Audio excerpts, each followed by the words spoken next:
SOS Pro sur Vivacité. Et histoire de remettre les pendules à l'heure, démarrons par un mea culpa, puisque nous devions aborder ce sujet hier et on a pris un petit peu de retard, comme souvent dans cette émission, avec les questions qui s'empilent et puis vos témoignages aussi, auxquels on veut laisser toute la place. On accueille donc Manon ce matin. Bonjour Manon. Bonjour. Vous êtes étudiante et forcément, vous vous posez des questions sur votre bail et sur la possible résiliation du bail. Est-ce que vous pouvez un petit peu nous expliquer concrètement dans quelle situation vous êtes aujourd'hui ? Ce bail, il court jusque quand ? Et qu'est-ce que vous avez comme information pour l'instant, on dit bien en votre possession ?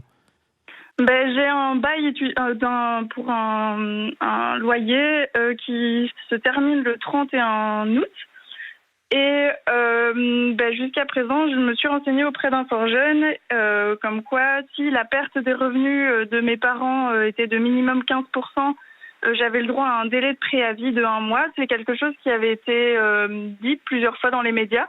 Mais tant que ce n'est pas inscrit au moniteur belge, mon propriétaire peut refuser que je résidie mon contrat plus tôt. Dès qu'il y a le mot moniteur, oui. Annie lève le doigt et la juriste reprend du galon, évidemment. Oui, mais alors il faut préciser, Manon, que vous êtes étudiante à l'ULB. Ça, c'est pas encore un souci du tout d'ailleurs, mais parce que vous occupez un côte et vous louez un côte en région bruxelloise. On est bien d'accord ? Oui, tout à fait. Voilà, et votre contrat va du 1er septembre au 31 août. Et la question, c'est effectivement, on a parlé de la possibilité d'un préavis qui serait réduit à 1 mois sans indemnité. Sinon, il est de combien, Annie ? Il doit être de 2 ou 3 mois, ça dépend du contrat. Mais voilà, alors est-ce qu'on a parlé d'une modification ? Est-ce que la modification est passée dans ce fameux moniteur ou pas ? Et donc, l'idéal, évidemment pour nous, c'est d'avoir une réponse. Et je crois qu'on a quelqu'un d'Inforjeune. Karim. Bonjour Karim.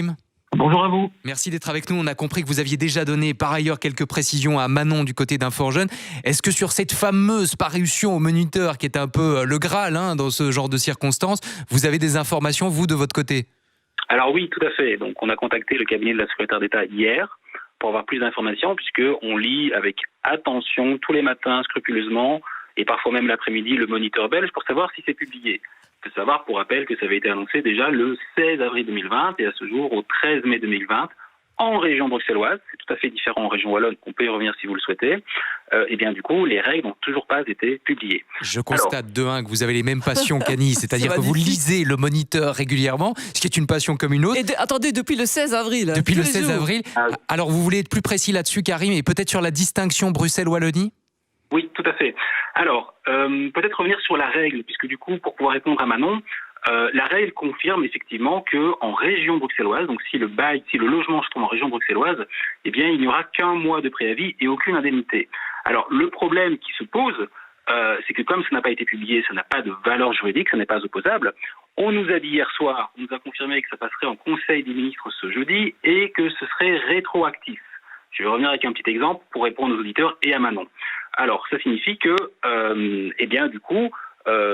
ici, dans son cas-là, vu c'est un bail étudiant, mais ça concerne également les baux de résidence principale de courte durée, pour autant que l'étudiante, qu'il s'agisse d'une étudiante qu'elle prouve sa qualité d'étudiant, eh bien, ce sera 1 mois. Alors, prenons l'exemple de Manon. Dans son cas-là, vu que c'est rétroactif, si elle a notifié son préavis à son propriétaire, à son bailleur, durant le mois d'avril, il sort ses essais le 1er jour du mois suivant, c'est-à-dire le 1er mai, et donc du coup, Manon sera libre le 1er juin. Même chose, si elle donne son préavis dans le courant du mois de mai, eh bien du coup, la personne en région bruxelloise sera libre le 1er juillet et elle n'aura aucune indemnité à payer. Ça, c'est pour la région bruxelloise. D'accord, donc Manon, vous avez bien compris, oui. Vous ne devez pas traîner pour faire savoir à votre propriétaire que vous souhaitez résilier et donc lui envoyer un préavis, hein ? Oui, tout à fait, je vais le faire. D'accord. Ça, c'est la bonne nouvelle, puisqu'on est sûr, apparemment, Karim, de votre côté, que ce sera rétroactif et vous avez reçu toutes les garanties à ce niveau-là. On peut peut-être maintenant aborder le cas de la Wallonie, puisque là, les règles du jeu sont différentes. Tout à fait. Je fais une toute petite emphase, si vous me permettez, de 10 secondes. Faites attention, si c'est un bail de colocation, si c'est un bail de droit commun, donc si c'est pas un bail étudiant, un bail de résidence principale, on ne sait toujours pas. Et donc, du coup, c'est important de voir ce texte. Ça permet de faire la distinction entre communication et droit. Et donc, oui, et je vous interromps parce que justement, Manon, elle est en colocation.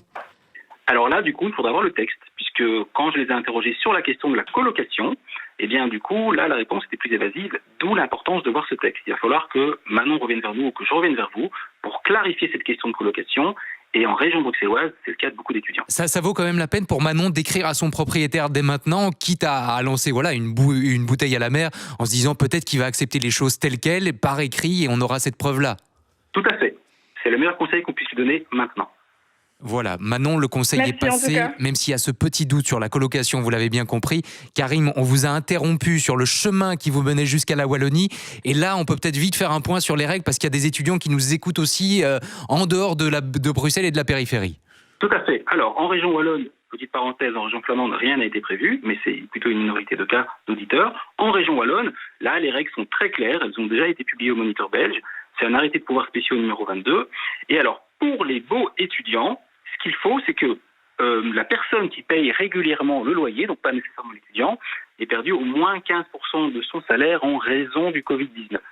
Et alors, dans ces conditions, la personne doit seulement, le locataire, donc l'étudiant en question, doit seulement respecter un préavis d'1 mois, mais il ou elle devra payer en plus une indemnité correspondant à 1 mois de loyer. Si la personne n'est pas dans ces conditions, parce qu'elle n'a pas perdu au moins 15%, que ce n'est pas en raison du Covid-19, ou bien parce que ce n'est pas un bail étudiant en région wallonne, il est plus courant, mais parfois encore ce sont d'autres types de baux, alors là, le conseil à leur donner, c'est plutôt d'essayer de négocier pour proposer une alternative à un autre repreneur. Mais ici, le bailleur n'est pas obligé d'accepter. Et là, je vois que vous faites aussi partie de la grande famille Annie Allard, puisque vous vous rejoignez sur les conseils, Annie. Communication Oui. Et encore communication. Écoutez, à un moment donné, quand on ne rentre pas dans les conditions d'un texte qui est applicable, il faut essayer de trouver une solution. Il faut bricoler, comme on dit. Et c'est pas méchant de dire bricoler. Il faut se mettre autour de la table et essayer de s'en sortir en respectant l'intérêt de l'un et de l'autre. C'est la meilleure solution. Et donc, Karim, pour tous ceux qui nous écoutent, parce qu'on sait qu'il y a énormément d'étudiants et surtout de parents qui se demandent un petit peu quoi faire parce qu'ils sont toujours en train de payer le loyer pour un code qui n'est pas occupé. On peut joindre InfoJeune, quoi. Il vaut mieux téléphoner, il y a des heures, des permanences un petit peu partout, ou bien c'est par mail que c'est le plus facile? Alors, vous pouvez aller sur le site d'InfoJeune Bruxelles, ijbxl.be, vous avez un chat, vous avez un numéro de téléphone, les permanences viennent de reprendre et on répond toujours à distance. D'accord, mais en dehors, parce que je sais qu'il y a aussi des permanences à Charleroi, je présume que c'est la même chose. Il suffit d'aller sur le site InfoJeune, voir un petit peu où on est et obtenir toutes les informations. Alors, pour Bruxelles, ce sera InfoJeune Bruxelles. Pour la région wallonne, c'est InfoJeune.be. C'est un autre réseau. Mais ça reste la grande famille InfoJeune. D'accord, bien compris. Et merci en tout cas pour les informations. C'est très clair, c'est très pratique. Merci, et c'est vraiment important de savoir qu'en région bruxelloise, on n'est pas soumis aux mêmes règles qu'en région wallonne. Il faut de temps en temps le rappeler. On avait reçu, Annie, un autre mail de Catherine, mais qui allait un petit peu dans le même sens. Oui, qui concernait là aussi la région bruxelloise. Donc je crois que Karim y a répondu indirectement. Oui, tout à fait. Ce sont des parents qui habitent à Arlon et leur fils cote près du cimetière d'Ixelles. Donc on est bail étudiant en région bruxelloise. Et donc on a bien compris que Karim attend avec impatience les décisions et la parution Moniteur. Ah, il le guette toutes les après-midi, il le lit, il le dévore comme un roman de Flaubert. Ça fait partie de ses passions à lui. Karim, qu'est-ce que vous voulez? Chacun les siennes, c'est les mêmes qu'Annie. Karim, on se tient au courant pour lever ce point d'interrogation concernant les fameuses colocations? Tout à fait, je reste à votre disposition. Eh bien écoutez, on se rappelle en fin de semaine, histoire de pouvoir peut-être rassurer Manon, mais aussi des tas d'autres personnes qui sont dans le cas, puisqu'on sait que les étudiants et la colocation, ça fait souvent bon ménage.